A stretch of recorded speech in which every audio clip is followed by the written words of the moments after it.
একদম রুটি ভাত, রুটি পরোটা সব কিছুর সাথে খাওয়ার উপযুক্ত একটা তরকারি বানিয়ে ফেলেছি। দেখতেও যেমন সুন্দর, টেস্ট কিন্তু দারুণ। নমস্কার বন্ধুরা, কৃষ্ণা রান্নাঘরে আপনাদের সকলকে স্বাগত। আজকে নিয়ে চলে এসেছি একটা নতুন রেসিপি। এই যে দেখছেন ছোলার ডাল, বড় বড় করে ইঁচড়গুলো কেটে আমি একটুকু হলুদ দিয়ে সেদ্ধ করে নিয়েছি 3টে মাঝারি সাইজের আলু সেদ্ধ করে। তাহলে আসুন ভিডিওটি স্কিপ না করে প্রথম থেকে শেষ পর্যন্ত দেখতে থাকুন।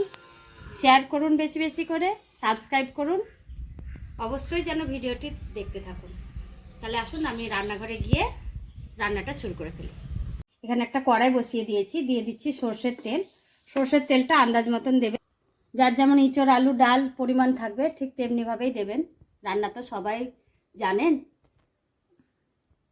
বন্ধুরা তেলটা গরম হয়ে এসছে, এখানে রঙের জন্য 1 চামচ চিনি দিয়ে দিচ্ছি এই ছোট চামচের। এখানে নিয়ে নিয়েছি গোটা গরম মশলা। গরম মশলাটা ফোড়নের জন্য ফোড়ন দিচ্ছি, সরে দাঁড়াও। দিয়ে দিচ্ছি 5 ফোড়ন, দিচ্ছি 1 লঙ্কা আর 2 তেজপাতা। এখানে পেঁয়াজটা কুচি করে নিয়েছি, খুব মোটাও না পাতলাও না, ঠিক মাঝারি সাইজের কুচি করে নিয়েছি। পেঁয়াজটা এবার আমি তেলের মধ্যে দিয়ে দেবো। দেখুন বন্ধুরা পেঁয়াজটা অনেকটাই ভাজা হয়ে গেছে। এবারে আমি এখানে কিছুটা টমেটো কুচিয়ে রেখেছি, টমেটো কুচিটা দিয়ে দিচ্ছি। বন্ধুরা এবারে এর মধ্যে আমি বেটে রেখেছি জিরে, লঙ্কা আর 2 ইঞ্চি মতন আদা, সেটা আমি পুরোটাই দিয়ে দিচ্ছি। জিরে বেটেই দিয়েছি, কিন্তু আমি ঘূর্ণি মেশিনে বাটিনি, হাত দিয়ে সিলে বেটেছি। এবার দিয়ে দিচ্ছি এখানে 2 চামচ মতো ধনের গুঁড়ো এই চামচে। রঙের জন্য এখানে দিয়ে দিচ্ছি 2 চামচ কাশ্মীরি লঙ্কা গুঁড়ো। এবারে মশলাটাকে খুব সুন্দরভাবে ভেজে নেব। বন্ধুরা তেল ছেড়ে ছেড়ে এসছে মশলাটায়, কিন্তু আমি এখনও হলুদ দিইনি। এখানে 1 চামচ হলুদ দিয়ে দিচ্ছি, যেহেতু আমার ইঁচড়টাতে হলুদটা দেওয়াই আছে। দেখুন বন্ধুরা এবারে তেল ছাড়া মশলাটার মধ্যে ডালটা আর ইঁচড়টা, সেদ্ধ করা ইঁচড়টা আমি দিয়ে দিচ্ছি। এই ছোলার ডালটাও একটা সিটি মেরে সেদ্ধ করে আমি রেখেছি, খুব একটা যেন মানে গলে না যায় আর যেন গোটা মানে শক্তও না থাকে, ঠিক সেরকমভাবে আমি সেদ্ধ করেছি। এই দেখুন যে আলু 3টে আমি ভাপিয়ে রেখেছি সেদ্ধ করে, সেটাকে একটু হাত দিয়ে চটকে নিয়ে ওর মধ্যে দিয়ে দেবো। এটা একটু ভেজে নিই, তারপরে তাহলে আমি একটা চটকে নিচ্ছি।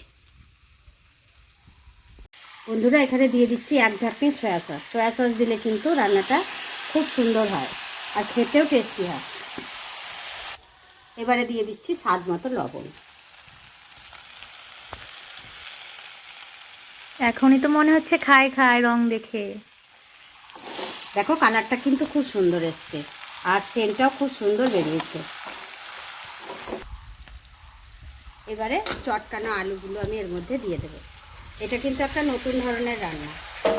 এটা রুটির সাথে, ভাতের সাথে, পরোটার সাথে, লুচির সাথে যা দিয়ে খাবে তাই দিয়ে কিন্তু খেতে খুব ভালো হবে। আর এটা ঝোল থাকবে না। আর ইঁচড়গুলো দেখো, দেখে মনে হচ্ছে যেন একদম পাঁঠার মাংস, কচি পাঁঠার মাংস। বন্ধুরা কষাকষির ঝামেলা কিন্তু আমার সবটাই হয়ে গেছে। এখন খুব সুন্দর সুগন্ধও বেরোচ্ছে, দেখতেও কিন্তু দারুণ। ঠিক দেখতেও যেমন তেমনি টেস্টি। আপনারাও বাড়িতে বানিয়ে খাবেন। এবারে এর মধ্যে আমি দিয়ে দেব পরিমাণ মতো জল।